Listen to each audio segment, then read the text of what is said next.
একটা কথা কি আপনি জানেন?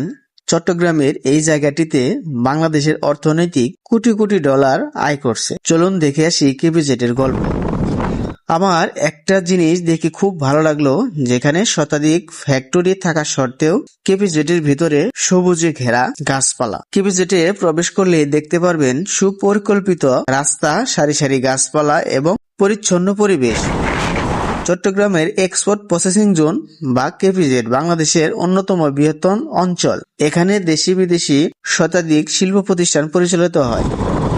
এখানে হাজারো মানুষের কর্মসংস্থান সৃষ্টি হয়েছে এই অঞ্চলটিতেই। পোশাক, ইলেকট্রনিক্স, জুতা এবং টেক্সটাইল নানান ধরনের পণ্য এখান থেকে বিভিন্ন দেশে রপ্তানি করা হয়। চট্টগ্রামের গর্ব, বাংলাদেশের অর্থনৈতিক শক্তিশালী কেপিজেড। আপনি চাইলে এই সুন্দর এই কেপিজেডটির ভিতরে আপনি আপনার ফ্যামিলি নিয়ে কিছু সময় ঘুরে যেতে পারেন। এর মনোমুগ্ধকর পরিবেশ আপনার সবাইকে খুবই ভালো লাগবে। ভিডিও ভালো লাগলে অবশ্যই লাইক, কমেন্ট করতে ভুলবেন না।